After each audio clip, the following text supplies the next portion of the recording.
Hey guys, this is Heidi with Hush Hush Magazine, and today I'm here to talk about a somewhat personal topic, semi-emotional topic also, which is my health and fitness journey over the course of the past 1 year.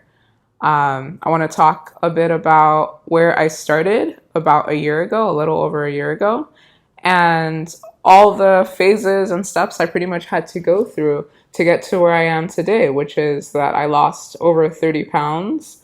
And I just have a completely different approach to my fitness and to my health. And I hope that this video can help other people get to that place too. So let's get into it.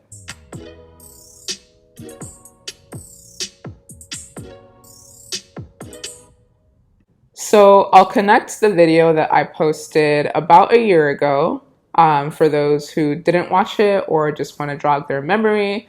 I posted a pretty emotional video about how I felt like I was putting in a lot of work and making some pretty drastic changes in my life, but still not seeing any impact or seeing any positive effect. And that was making me lose motivation. So I'll connect that video here so you guys can get a sense of where I was at, like mentally and emotionally, a year ago. But I'll take the story all the way to the top. So when it comes to health and fitness, it's a really tricky topic because there are so many messages that we get from media, from the world, from our family and friends, basically telling all of us that in some shape or form that we're not blank, fill in the blank, enough. It could be skinny enough, it could be light enough, it could be muscular enough, it could be curvy enough. Like, it literally changes, as we know, like every couple of years. 20 years ago, it was cool to be really skinny and thin and not have any curves. And now it's really cool to be curvy and to have a couple of extra weight around your thighs or your butt or your boobs. So these standards, these beauty standards or whatever, they change a lot. And even when it comes to fitness, like what media and society will say about like what is healthy or what to do or what not to do, different types of diets, all this kind of stuff, like it will change and their trends and their fads. So I think like the very first piece of this entire like health and fitness journey for me was coming to terms with the fact that my body was fine, like as it was. And I was unhappy with my body because I had gone through a period where I wasn't so focused on how I looked or my weight. I was more focused on work. And so I gained a little bit of weight. And then on top of that, I'd had a major surgery done that left me not being able to move around a ton or being able to exercise. And I gained more weight on top of that. And then right after that, COVID hit. And so I was working from home, wasn't really going anywhere. Everyone's afraid of the virus. And I lived in Seattle and it was winter. Boom, boom, boom, boom, boom. I gained 30, 40 pounds. And it was the heaviest I had ever been in my life. It was the most sedentary I'd ever been in my life. And it was also probably the most depressed I had ever been in my life because I just felt like I looked at the mirror and it was just like not what I was used to seeing. And I didn't like it. And so, as you guys know, like from my channel, when I don't like something, I'm the kind of person that I don't want to sit around and mope. I want to do something about it, take action. So immediately I was like, okay, let me change up my diet. I decided to become pescatarian and have a really heavy focus on eating fish and eating vegetables because I knew, that's a very wholesome diet. So that should definitely help. I guess, let me not call it pescatarian, more like Mediterranean diet. A lot of chicken, fish, and vegetables. But I didn't really see that much of an impact from that. And so I started to realize like, hey, like I'm really sedentary. I'm going to need to be in a place where I can actually move more, where I can actually exercise more, and I can feel motivated to do that. So that was a big part of my decision to move from Seattle to Los Angeles. Say what you will about Los Angeles, guys. It is definitely the perfect city for that. People here are always hiking, always walking, skateboarding, going to the gym. Like, people here are very motivated to be fit and to be healthy and to just find ways to move, dance, like like rollerblading, like surfing. Like there are just so many activities that you can do here all year round. And that's very beneficial for my health and fitness journey. And I'm glad I moved for that because I was able to start doing that. And so once I moved to LA, I immediately decided to sign up for a virtual personal trainer. I didn't have enough money to have a full-time in-person personal trainer. And also it was still the thick of COVID.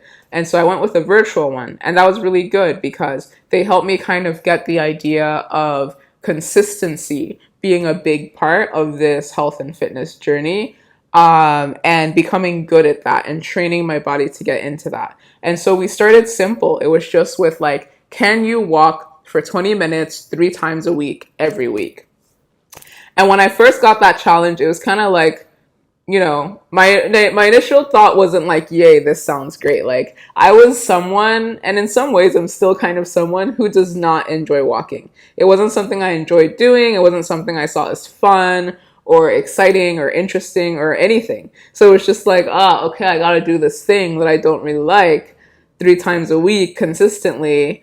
But you know what? Even though I didn't like it, it was easier to walk than it was to like, do a full like exercise or go to the gym. So it was a good place to start. And it took me a couple of months even just to get that habit. But with the help of the virtual personal trainer that I had, with her constant motivation and accountability and check-ins, it was something that I was able to eventually get better at. And a big piece of me being able to get better at it was incorporating it into things that I was already doing. Like, for example, if I was going to watch TV, I figured out like, hey, I could have an indoor treadmill, watch TV, and walk. Boom, gets it out really fast because that time will go really fast. Or hey, if I have to take a call with a friend, I can take that call and walk. And then suddenly 20 minutes goes by like that. So those were great examples. Or hey, instead of driving to the store, I can walk to the store. If it's like a 10-15 minute walk to and back, boom, I got 30-minute walk in that easily, and I get my grocery shopping done. So I found ways to make the walk make sense, make it sustainable, make it more interesting for me. So once I figured that out, then I was able to figure out, okay, now I need to do a similar kind of thing with exercise. Because I was exercising, but I was exercising very inconsistently. And I think the initial goal I had was exercising 30 minutes 3 times a week. And that was a huge challenge. And I started just with like body weights, things I could do with home, with jump roping, and being able to have an Apple Watch that came with my Future Fitness subscription. That really helped with being able to keep track, like how consistent am I? Which weeks did I struggle? Which weeks did I not? And I think like I remember a very big milestone being that I was able to exercise the week of Thanksgiving in 2020. And I thought that was going to be a really big challenge, but something that my virtual personal trainer was really good at was kind of like simplifying the idea of exercising. I think in my mind, I had this idea of like, oh, I need to like burn 1,000 calories, otherwise I didn't really exercise. But she was like, no, like even if you're just in a hotel room, which is where I was for Thanksgiving 2020 because of COVID, you can still do some things right inside your hotel room to still stay fit. And it doesn't need to be like a whole thing. And so, I would do jumping jacks, do some push-ups, do some crunches, like just do some simple things, do it for 25-30 minutes. And that's exercise, that's movement that I was getting into my day. And that's helping me build that consistency. And so, fast forward to pretty much the end of the year where I had started to get into a routine. I was still feeling super frustrated because I was like, I've done all this great work. I've literally changed my life. I've introduced movement into my week every week. I'm working with a personal trainer. I have my Apple Watch. I'm doing all these things. I'm breaking records that I haven't broken in like years. But my body is not changing. My body is not responding. What is going on? This is so frustrating. And that's when I started to realize like, okay, like I'm doing all the exercise and movement part of this, but maybe another part of this is my diet and what I'm eating. And in general, I'm a pretty healthy eater. Like, it's not like I'm going to McDonald's every week or eating pizza like every night or, eating frozen dinners. Like, I was cooking, I was meal prepping, eating relatively wholesome food. But what I started to realize was I had no idea how many calories I was actually ingesting. I was keeping track of how many calories I was burning with all the exercising and walking and whatever, but then I didn't know how much I was ingesting. And a key part to weight loss is being able to basically ingest less than what you are burning, or burning more than what you are eating, basically. So that was step one, just like finding a way for me to actually have a rough idea. It doesn't need to be like gram by gram, but a rough idea of how many calories am I actually putting in. And then once I had a rough idea of like meal by meal, like how many calories are each of these things I'm eating, then I started to see like, okay, this makes sense why I'm not losing weight, because I'm actually eating a lot more calories than what I'm burning. So then I had two options: either exercise more, or basically consume less calories, find a way to do that. And so I already was struggling to just keep up with my basic exercise schedule. So I decided to go to the side of like watching what I'm eating. And the avenue I decided to take, since I was already on a Mediterranean diet and already eating pretty well, was basically like looking at the keto lifestyle. And this is because I had a good friend of mine who was already doing a lot of keto things, and she's in really great shape. So I decided to dig into keto to understand how it works. And I basically learned that the whole idea of keto is reducing your sugar intake, reducing your carbs intake. And even though I was eating vegetables and eating, seafood or fish or whatever, I was eating a bunch of just like side carbs and sugars that I wasn't realizing. So some of the changes were simple. Like I drink a lot of tea every day. I drink probably like 3 to 4 cups of tea every day. And I'll just like pour a bunch of sugar in there. And those are calories, you know? And so transitioning from regular sugar to monk fruit, which is kind of like a natural alternative that has low glycemic index and 0 calories. That already was a big change. I was eating a lot of yogurt and granola and honey and like fruits and all this stuff for breakfast, which I didn't realize that combo that I was doing was already like 400 calories just for breakfast. And so changing that up to just eating like eggs and like bacon, or just like anything with like less sugar, which I love. I love sugar. That would already cut that in half. And so just making these types of changes, like I used to snack desserts in the evenings, and I'll eat like a cookie or eat like a brownie or eat whatever. And in my mind, it's like, oh, I'm just eating a little cookie, no big deal. But add that up every day throughout the week, one cookie turns out it's like 300 calories, guys. So unless I'm trying to burn 300 calories, which, I would burn 300, but like then you got to count up the whole day. I just started to realize like, okay, I got to make the math make sense. Okay.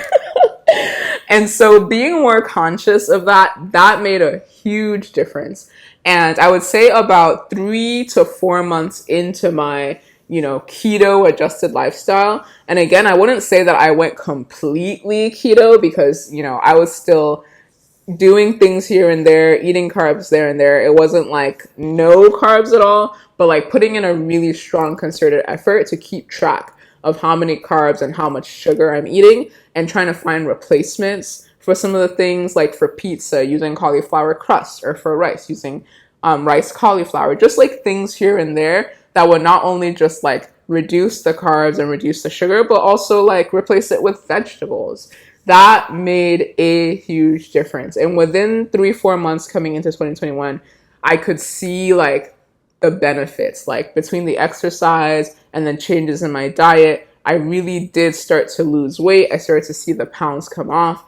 That's when the motivation started to really feel strong, because I was like, oh my God, like I finally had a breakthrough. Things are happening. This is amazing. And then from that point on till now, it's really just been around like being flexible with myself, being patient with myself, giving myself grace, knowing that every week is not going to be like a killer week, but that's okay. And just making sure that even on days, honestly, like today, where I might not be able to get to the gym and like, do whatever I was planning on doing, but, making sure I can get in 30 minutes to 60 minutes of a walk in. That still counts for something. Or being able to stretch, that still counts for something. Like, I think refocusing my mind from like, I need to get a workout in, I need to like burn 1,000 calories, to like, I need to get movement in, and I need to make sure that what I'm consuming makes sense with what versus what I'm planning on burning today. So if I know today I'm probably not going to be exercising that much, or it looks like I'm not going to be exercising, then maybe don't eat that extra cookie or that extra brownie. Not to say that I never will, but just making sure it makes sense. That's really what it's come down to for me. And that has worked. And I'm really proud of myself. I'm really happy with the progress I've been able to make. It was really tough. I had times that I definitely cried and I was like, oh my God, why is this so hard? Like losing weight, when you're in your later 20s and 30s, I empathize with folks because I did not understand like how much of a challenge it is versus when I used to be in college. Like if I wanted to lose weight, I would just do some stuff for a few weeks and I'd lose weight just like that. And so, it really is like a full lifestyle change. And I think once I realized like this is not a goal I'm going to hit in 3 months or maybe even 6 months, this is a lifestyle change that I'm going to have to make for the rest of my life. Like introducing movement, embracing fruits and vegetables, trying to be really conscientious about how much sugar I'm taking in and all that stuff. That's when I really started to see the change. And that's when I really started to feel the change too and just feel better overall. So that's all I've got for you guys today. Hopefully that's helpful for someone. But if there's anything else you guys want me to touch or cover, definitely leave it in the comments. And definitely please subscribe because I'm trying to hit 1,000 followers and I can only do that with your help. But that's all I've got for today, and see you guys next time.